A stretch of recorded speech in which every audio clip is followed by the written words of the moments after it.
When I arrived at the house, the sun was already dipping below the horizon, casting long shadows across the dry, uneven grass in the front yard. The road behind me had been mostly empty for the last hour, and the silence around the property felt both unnatural and deeply welcome. The gravel crackled under the tires of the moving truck, and for a long moment, I just sat there, staring at the small, weathered building that would now be my home. It didn't look like much: peeling paint around the windows, a sagging porch railing, ivy growing in places it shouldn't, but it was mine. For the first time in years, I didn't have to share a space with anyone. No arguments waiting behind doors, no sounds of another body shifting in bed at night. Just me, the trees, and the sound of my own breath. The house had been empty for a while, maybe longer than I'd thought when I signed the lease. Inside, it smelled faintly of dust and something like lavender left too long in a closed drawer. The air was dry, still, like the walls had been holding their breath.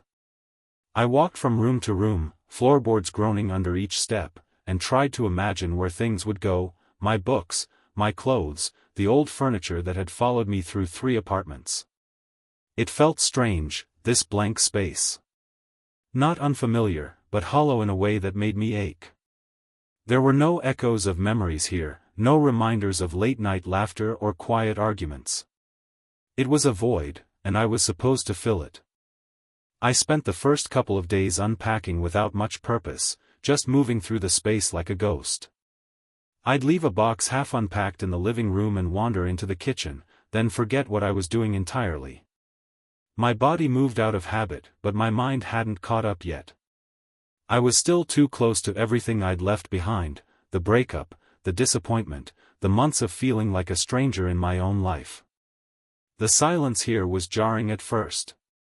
No neighbors yelling through thin apartment walls. No traffic sirens or bass lines thudding from someone else's playlist. Just the hum of insects at night and the occasional creak from the bones of the house. At times, it felt too quiet, as if the house itself was waiting for me to say something, to fill the space with life again. Each morning I woke early, not because I had anything to do, but because the light through the windows was too strong to ignore. I didn't bother putting up curtains yet. It felt honest somehow, to be exposed to the morning like that, vulnerable but open. I'd sit on the back steps with a cup of coffee, still in my t-shirt and boxers, staring out at the overgrown backyard. There were trees lining the edge of the property, old and crooked, with thick branches that swayed gently even when there wasn't wind. I liked watching them, liked pretending they were guardians of the space, keeping it intact until I figured out how to live in it. I avoided my phone as much as possible. There were too many names in there that made my chest tighten. Friends I hadn't called back, people who had taken sides, fragments of a past life that no longer fit. I let messages pile up. I told myself I'd get back to them later. But I knew I wouldn't. Not yet. I needed distance, not just from the city, but from who I had been in it. The version of me who compromised too much, who forgot how to breathe when things got hard, who stopped noticing the things that once brought joy. I didn't know who I was trying to become now, but at least I was finally alone with the question. By the 4th day, I had finally arranged the bedroom in a way that didn't feel temporary. The bed frame sat against the far wall, beneath the only window that didn't stick when you tried to open it. The mattress was firm but familiar, the same one I'd had since college. I didn't bother hanging photos yet. The idea of looking at smiling faces from another time felt too heavy, too dishonest. I kept them wrapped in towels, tucked in the bottom drawer of the dresser, unsure if I'd ever feel like bringing them out again. There was something liberating about the blankness, even if it felt uncomfortable. Like walking into a room where the air hasn't yet learned your name. I started walking every evening, just after dinner, looping around the neighborhood without a destination. Most of the other houses looked lived in, lights in the windows, TV screens flickering behind curtains, porch swings creaking under the weight of someone's evening ritual. But no one ever waved. No one called out. It suited me fine. I wasn't ready to talk. I wasn't ready to explain. The silence between houses mirrored the silence I carried inside me, and that symmetry felt strangely comforting. I didn't feel lonely, exactly. Just suspended, like I hadn't quite landed yet. The days moved slowly. I found solace in routines, watering the garden, sweeping the porch, reorganizing the kitchen cabinets even when they didn't need it. There was peace in these small, controlled movements. I didn't have to think. I just had to act. Every now and then, I'd catch myself smiling at the absurdity of it all. Me, out here, talking to a cactus while checking if the faucet still leaked. But those moments passed quickly, and the stillness returned. There was a kind of healing in the silence, but also a quiet threat. Without distractions, without noise, the thoughts had space to breathe. Regrets rose to the surface. Questions I'd buried came back louder. I tried to write sometimes, journal entries, sketches of stories I used to care about, but most of the time I just stared at the page. The words didn't come. Not yet. Maybe they would. Maybe they wouldn't. But I had time now. For once, no one was waiting. In that first week, I didn't expect anything to change. I wasn't looking for surprises. I wasn't looking for connection. All I wanted was to disappear for a while, to melt into the rhythm of a place untouched by my past. The house, old as it was, didn't judge. It accepted my presence with indifference. I was just another tenant in its long history of occupants. And I was fine with that. I didn't want to be remembered. I just wanted to be. Quietly. Alone. Until I was ready to be something else again. The first few days after Jason moved in passed without much friction. He was exactly as I remembered him, quiet, reserved, careful with his space. Only now he was taller, broader, with a presence that seemed quieter but somehow heavier. He moved through the house like someone who had learned not to disturb the air around him, as though the walls themselves might react. I admired that, in a way. I wasn't used to sharing space anymore, especially not with someone who could disappear so easily into silence. Each morning, I would hear him rise before me. The creak of the bathroom door, the soft patter of his feet down the hallway, the steady rhythm of the shower through thin pipes. By the time I made my way to the kitchen, he'd already be sitting at the table or on the back deck, earbuds in, lost in his screen. He drank coffee with just almond milk, like I did, though I never mentioned it. We didn't talk much during those early hours. We didn't need to. The silence didn't feel uncomfortable. If anything, it was a relief, an understanding that neither of us was here to fill the space with unnecessary noise. During the day, I went about my routine. Answering emails, sorting through freelance projects, cooking simple meals. Jason stayed mostly in the guest room, sometimes stepping out for fresh air or heading out for a jog. I'd catch glimpses of him in passing, coming down the stairs with a towel slung around his neck, lying on the couch with a book balanced on his chest, leaning against the porch railing with his phone flickering in the dark. They were ordinary moments. But they began to land differently. At first, it was subtle.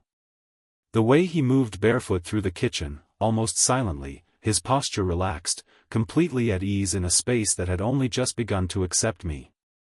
The way he looked up from his laptop when I walked in, his eyes meeting mine for just a second longer than necessary. The way he laughed, rare, soft, unforced, when something amused him. That laugh stuck with me more than I expected. It felt like light slipping through a narrow crack. I started noticing things I shouldn't. Not in any conscious or deliberate way. It began with the small, harmless observations. The curve of his shoulder under a t-shirt. The rhythm of his breathing when he sat still.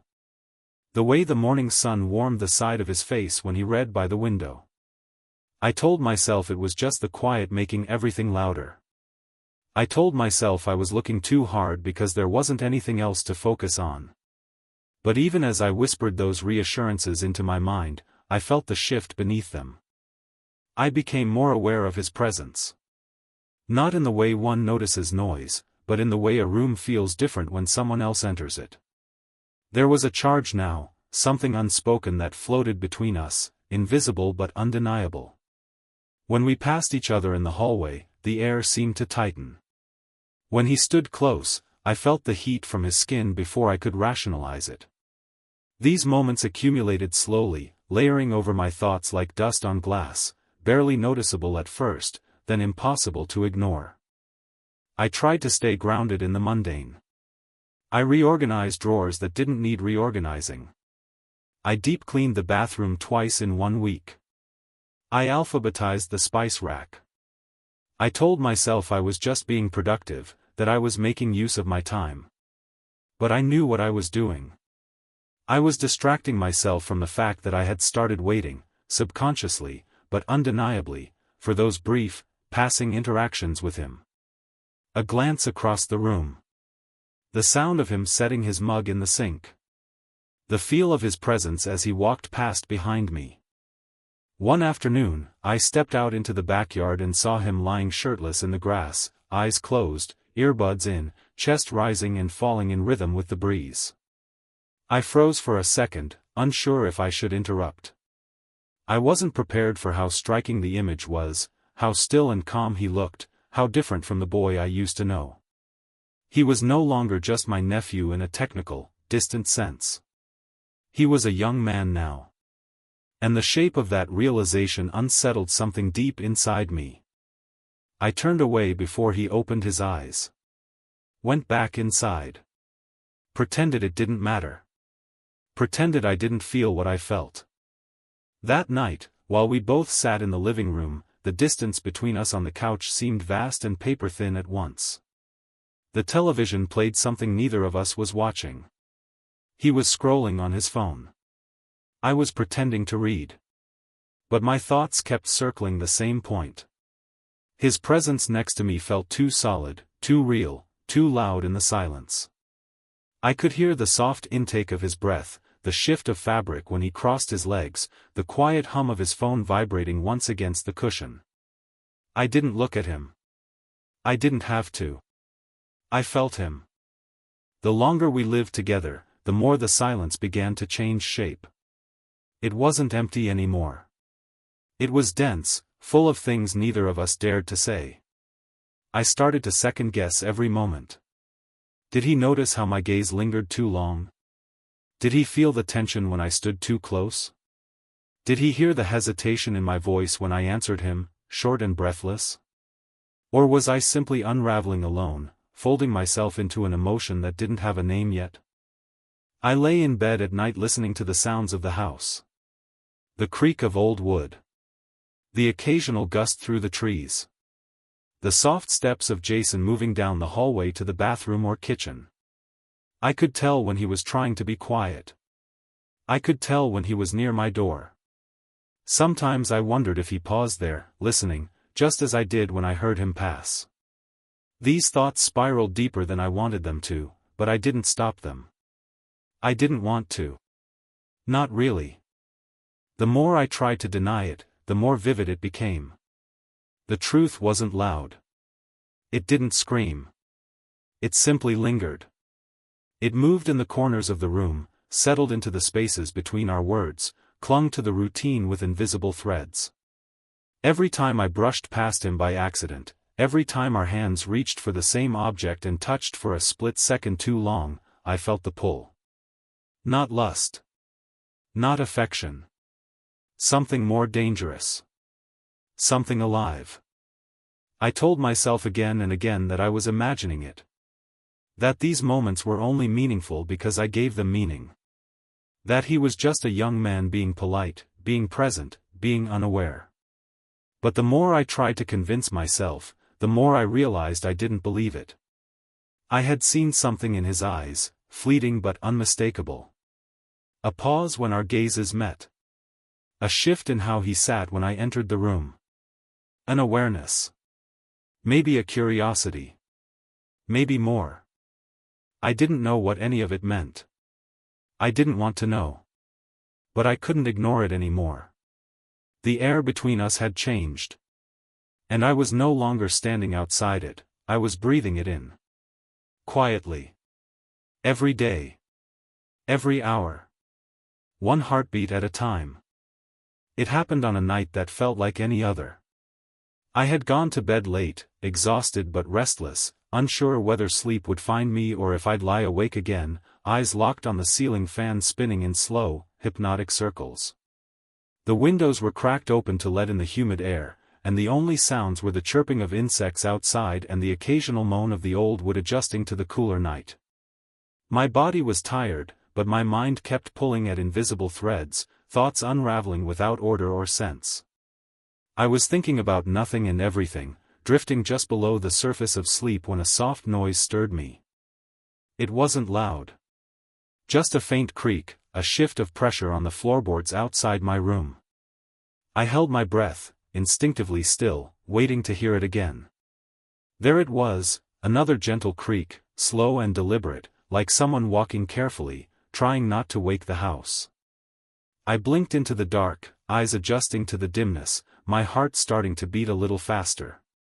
I turned toward the door, half expecting it to open, half fearing it might. But it didn't. The sound stopped just outside, and then, silence. I couldn't tell how long I waited like that, tense and alert, watching the shadows ripple on the ceiling.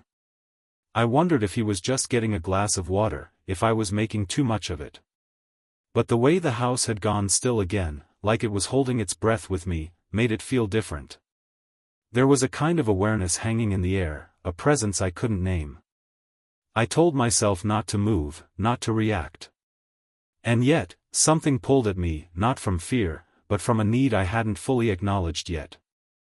Eventually, I slipped out from under the sheets and stepped carefully across the room. I opened the door slowly, quietly, just enough to see. The hallway was empty. The light from the bathroom was off. There was no sound, no movement, nothing to explain what I'd heard. But I could feel it, the lingering warmth in the wood beneath my feet, the faint scent of soap and something vaguely citrus drifting down the corridor. He had been there. I didn't know for how long or why, but he had been standing outside my door. Back in bed, I lay staring into the dark, the shape of his silhouette forming in my mind without permission. Not the boy I used to remember, not the awkward teenager who needed guidance.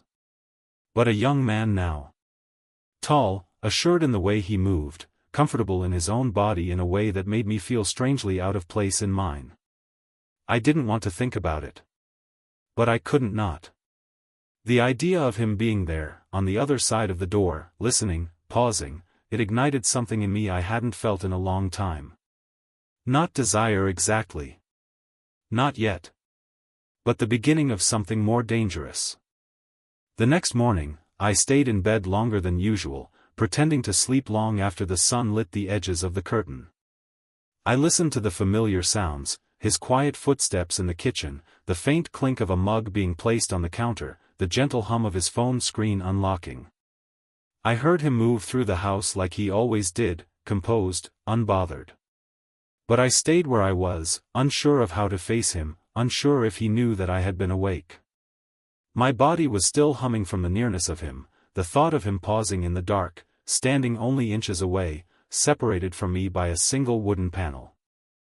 Eventually, I made my way downstairs. He was sitting at the kitchen table, bathed in soft morning light, his hair still damp from a shower. His eyes flicked up to meet mine for the briefest second, and then returned to his phone. But in that second, something shifted. I saw something there, an openness, maybe, or a quiet knowing. I didn't say anything. Neither did he. But that moment lodged itself in me like a splinter, too deep to ignore. I busied myself with the usual tasks, pretending to clean, pretending to work, pretending not to be thinking about him every second.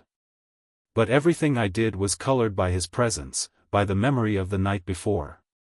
Every sound made me flinch slightly, every movement seemed more visible. I began to anticipate his steps, feel his presence before he entered a room. My awareness of him had become constant, like a background frequency I could no longer tune out.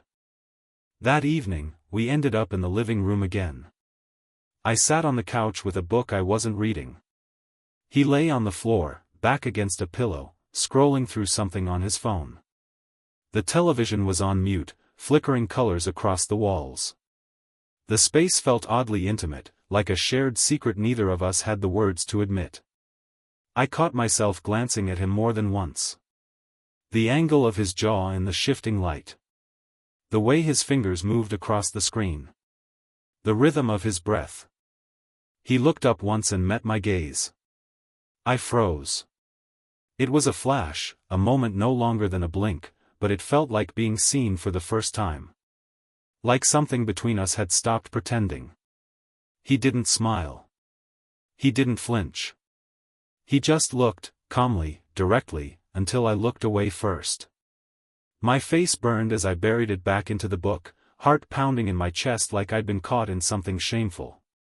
But I hadn't done anything. I hadn't said a word. And yet everything had changed. That night, I couldn't sleep again. I lay in bed, eyes wide, skin tense, thoughts circling like restless birds. I replayed that glance again and again, searching for meaning in the silence. Was it recognition? Was it invitation? Or was I imagining it all, projecting my own confusion onto someone who was simply living here temporarily, someone who hadn't asked for any of this? The doubt twisted inside me like a knife, but the other feeling, the one I was afraid to name, was still stronger. It clung to me, soft and insistent, whispering that something had already begun. I thought about that night outside my door, about how close he had been. I thought about the way his eyes had held mine earlier. And I realized, in the stillness of that room, that it didn't matter if I was the only one feeling this. What mattered was that I could no longer pretend it wasn't there. Something inside me had stirred awake. Something I had tried to bury under years of solitude and regret. And now it was looking back at me from across the living room, from the hallway, from the shape of him in the dark. I lay there for hours, caught between the weight of what I shouldn't feel and the pull of what I already did. It was no longer possible to unsee him. No longer possible to be untouched by his presence. My gaze had woken something I didn't know was still alive. And even in the quiet, I could feel it breathing. Watching. Waiting. It was late when I finally turned off the lights downstairs and climbed the stairs to my bedroom.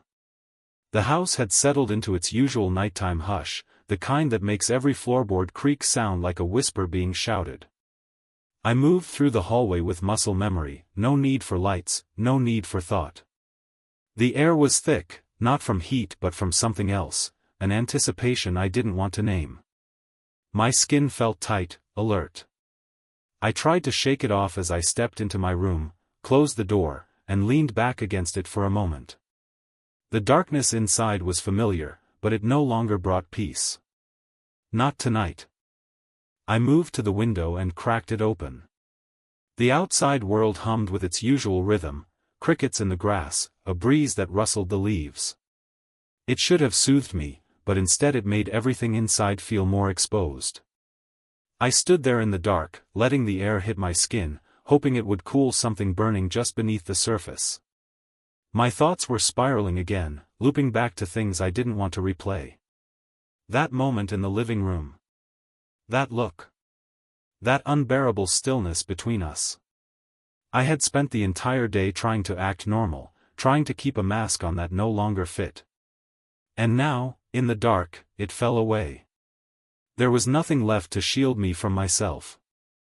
I stripped off my clothes and climbed into bed, the sheets cool against my skin. I turned onto my side, then onto my back, then again. Nothing felt right. The pillow was too soft, the blanket too warm, the air too still. I couldn't rest. I closed my eyes, but all I saw was his face. The memory of it. The shape of it. The weight of his gaze as it settled into me like a fingerprint I couldn't rub off. I reached for a distraction, my phone, a book, even a glass of water, but none of it worked. I was trapped inside my own head. At some point after midnight, I gave up. I slid out of bed and padded barefoot across the room, careful not to make too much noise. I didn't turn on the hallway light. The house was steeped in shadows, the only illumination a faint glow from the bathroom at the far end. The door was ajar, just enough to spill a soft yellow light across the floorboards. I don't know why I walked toward it. Maybe I was thirsty. Maybe I was just looking for an excuse to move. But my feet carried me there before my mind could catch up. As I approached, something inside me froze. Through the small opening in the door, I saw him. Jason. Standing in front of the mirror. Shirtless. His back to me. A towel wrapped around his waist. His skin was damp, and steam still lingered in the air, clinging to his shoulders like a veil. He wasn't doing anything, just standing there, running a hand slowly through his hair. The muscles along his back flexed gently with the motion. The towel hung low on his hips, revealing more than I was ready to see. I didn't breathe. I didn't blink. I should have turned away. I should have left. But I didn't. I stayed there, caught in the quiet gravity of the moment, watching him like he was something sacred and forbidden all at once. My chest tightened. My fingers curled slightly against the doorframe. I felt a heat rise inside me that had nothing to do with shame and everything to do with desire I hadn't let myself feel in years. My throat went dry. My heart pounded. I knew this was a line, one I had never planned to approach, let alone cross. The worst part wasn't that I looked. It was that I didn't want to stop. I wanted to stay there, memorizing the way the light curved across his body, the way his shoulders rolled slightly as he exhaled, the calm in his stillness. He looked peaceful. Beautiful. Unaware. And I felt like a thief in the night, stealing a glimpse of something I had no right to crave. I backed away slowly, afraid any sudden movement would shatter the moment, or worse, expose it. I returned to my room like someone retreating from the edge of a cliff, breath shallow, body tense. I closed the door softly behind me and sat on the edge of the bed with my hands shaking. I stared into the dark, my mind refusing to slow, my body burning with something that scared me in its intensity. The image of him was seared into me, and I knew I wouldn't be able to forget it. I lay back down, pulling the blanket over me like it might hide the thoughts swarming beneath my skin. I tried to rationalize what I had just done. I told myself it was an accident. That I had only seen him because the door was open. That I hadn't meant to look. But I had. I had stopped. I had watched. I had felt something surge in me that I hadn't felt in so long I almost didn't recognize it. And I couldn't lie to myself about it. The silence in the room was deafening now. The fan above me turned in lazy circles, and I followed its movement with my eyes like it might hypnotize me into forgetting. But I didn't forget. I couldn't. Every time I closed my eyes, he was there again, in the steam, in the light, in the stillness of that narrow space between what I wanted and what I was afraid to name. The hours passed without sleep. I heard him return to his room at some point, the soft shuffle of his footsteps on the carpet, the click of his door closing. I imagined him lying in bed, completely unaware of what had just taken place outside that bathroom door. Or maybe not. Maybe he knew. Maybe he had left the door open on purpose. Maybe he wanted me to see. The possibilities only made my mind spin faster. But it didn't matter. What mattered was that something had broken open inside me. A part of myself I thought had been buried, suffocated by loneliness and resignation, had stirred again. It was fragile, barely formed, but it was real. And it terrified me more than anything else. By dawn, I hadn't slept at all. I sat at the edge of the bed, staring at the growing light through the window, my eyes dry, my body hollowed out by thought.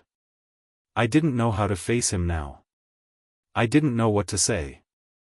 I didn't even know who I was anymore.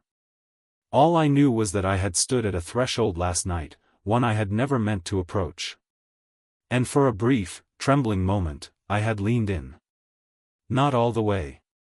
but far enough to know I would never see him the same again.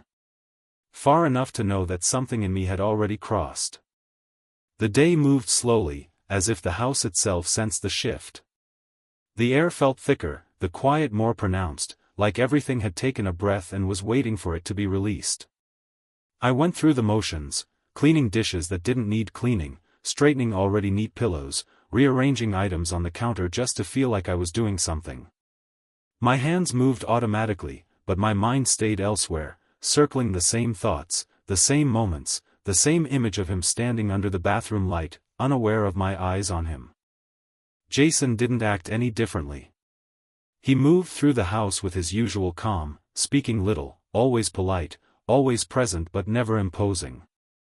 But I couldn't help noticing the way he glanced at me sometimes, not long, not intense, but long enough to notice. And when our paths crossed, the air seemed to pulse faintly, as though our proximity had started to mean something we couldn't admit. Or maybe I was still the only one feeling it. That possibility scared me more than anything else. I thought about avoiding him. I thought about leaving the house for the evening, finding some excuse to run to the store or take a long drive. But I didn't move. I stayed. Not out of courage, but out of inertia. Like I was standing on the edge of something and didn't know whether to jump or turn away. The tension inside me had become constant, humming beneath my skin, growing with every shared glance, every unspoken word, every silent moment stretched just a little too long. Dinner was quiet. I cooked something simple, more for the sake of routine than appetite. Jason sat across from me at the table, fork in hand, head slightly bowed as he focused on his plate. The soft clink of utensils against ceramic filled the space between us. I barely tasted anything. I watched his hands, the way he held his glass, the slow way he chewed. Every detail felt magnified. When our eyes met briefly across the table, I looked down immediately, afraid of what I might see. Or worse, what he might see in me. Afterward, we washed dishes side by side, and our arms brushed once. The contact was accidental, fleeting, but my entire body reacted. A quiet alertness rushed through me, sudden and electric. I didn't move away. Neither did he. The silence between us held steady, and the rhythm of the water and dishes continued as if nothing had happened. But inside me, something cracked open a little wider. Later that night, I retreated to the living room, hoping the television might distract me. I sat in the dark, screen flickering with muted light, a nature documentary playing without sound. I wasn't watching. My thoughts drifted again, slow and relentless, circling a single truth I didn't want to admit out loud: I wanted him. Not just in some abstract or physical way, but in a way that terrified me, an emotional pull that felt too dangerous to explore and too strong to resist. I heard his footsteps on the stairs, soft and unhurried. Then the familiar sound of the floorboard near the hallway creaking under his weight. He walked into the room without saying a word and sat on the far end of the couch, curling one leg beneath him. He had a sweatshirt on, hood down, his hair still slightly damp from a shower. He looked relaxed, casual, as if this were just another ordinary evening. But I couldn't breathe properly with him sitting so close, and yet I didn't move away. The silence stretched between us again, but this time it was different. It wasn't heavy, it was thick with waiting. Not uncomfortable, but loaded, charged, like the moment before a storm when the wind changes direction. I kept my eyes on the screen, pretending to be absorbed, but I could feel his gaze now and then, steady and unwavering. It settled on my cheek, my shoulder, my hand resting on my knee. Each glance felt like a touch. I reached for the remote and turned off the screen. The room went dim, lit only by a faint glow from the hallway. I didn't say anything. I didn't have words for what was happening. I just sat there, heart pounding, breath shallow, feeling the gravity between us grow stronger by the second. The weight of silence was no longer something to endure. It had become something alive, something beckoning. I turned toward him slowly. He was already looking at me. His face was calm, unreadable, but his eyes held something I hadn't seen before. Not fear. Not confusion. Just stillness. Like he was waiting for me to do something I didn't know how to begin. I watched him for what felt like a long time. Then I shifted slightly, closer. Just enough to feel the shift in the air. My hand moved before I had time to second guess.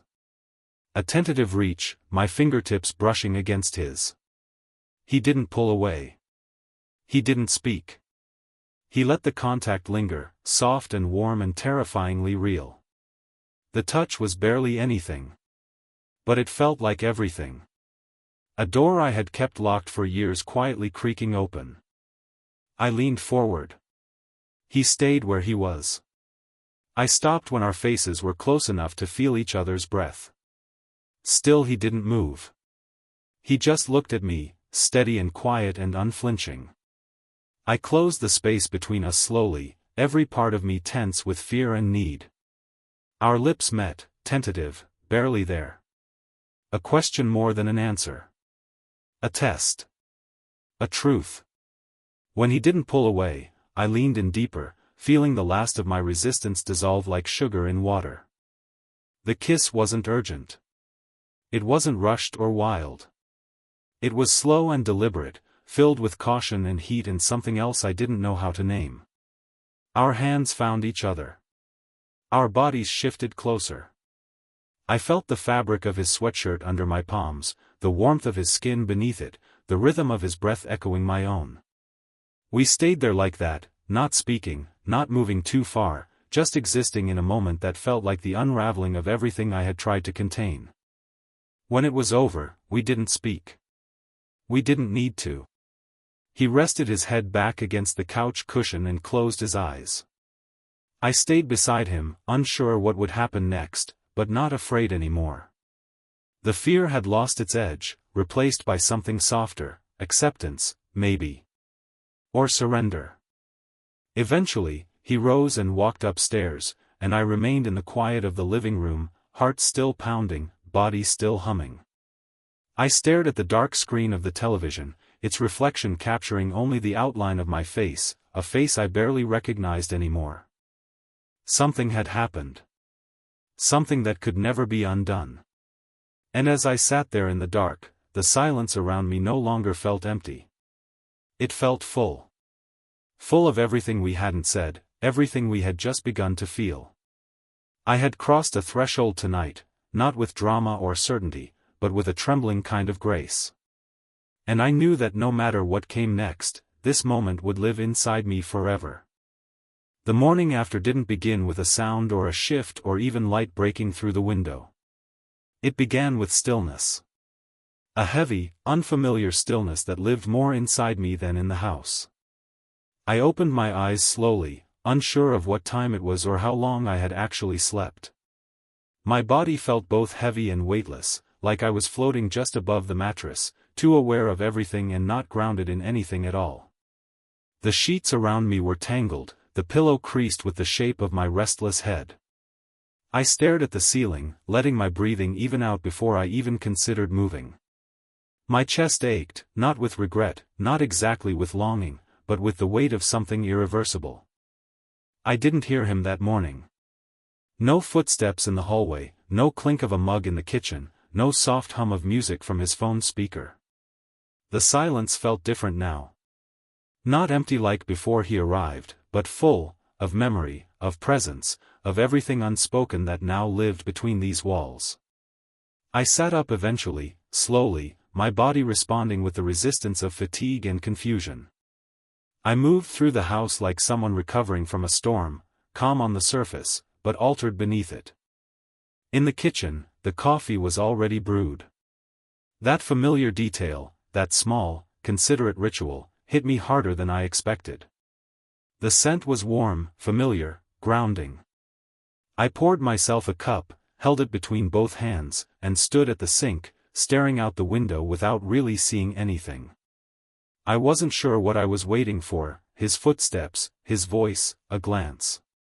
But the house remained quiet.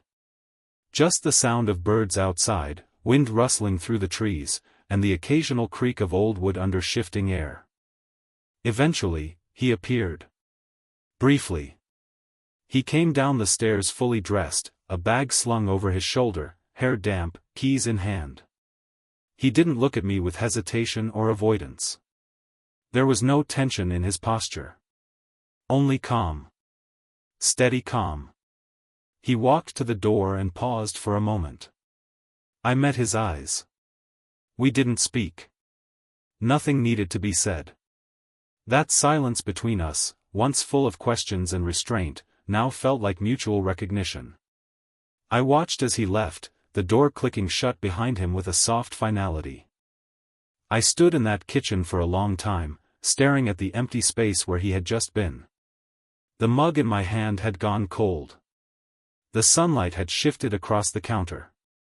The moment had passed, but it lingered like the scent of his shampoo in the hallway, like the echo of breath in a room just left behind. I moved through the rest of the day in fragments.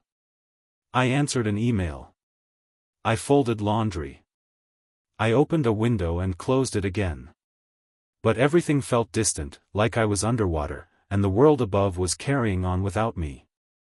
Later in the afternoon, I found myself in the guest room. I hadn't meant to go there, but my feet carried me, slowly, like they had been waiting for permission. The bed was made. The surface smooth. But his presence remained, faint impressions in the pillow, a forgotten sock under the chair, the lingering scent of body wash in the air. I sat on the edge of the bed, fingertips brushing the duvet, and let myself feel it. Not the ache of loss. Not the heat of desire. But the strange, trembling awareness that something had changed in me.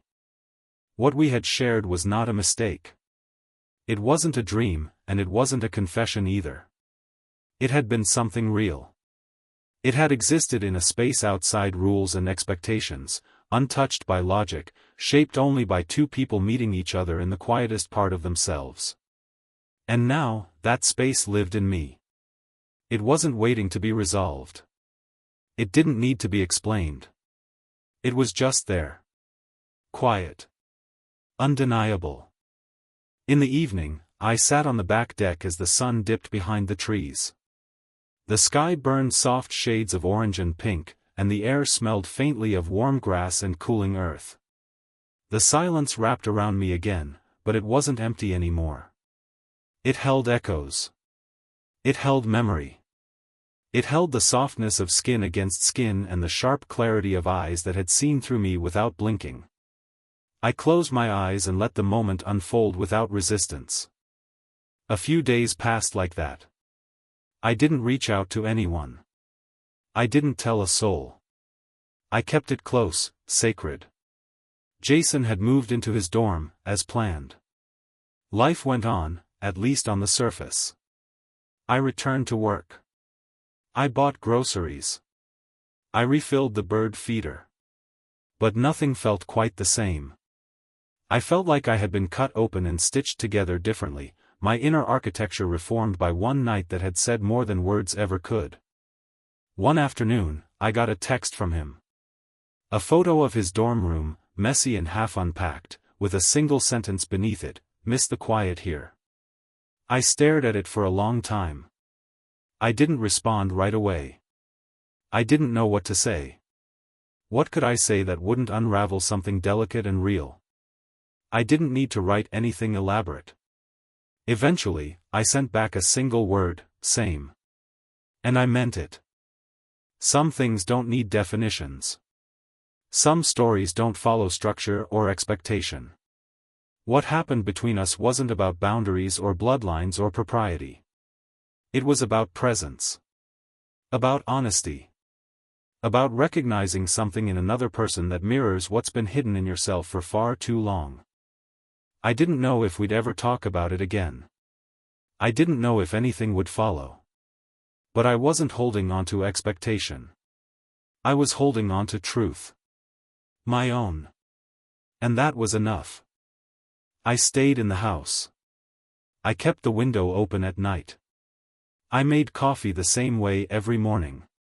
But now, every time I looked at the hallway, every time I walked past the guest room, every time I sat in the quiet, I felt something warm rise up in my chest. A reminder. A memory.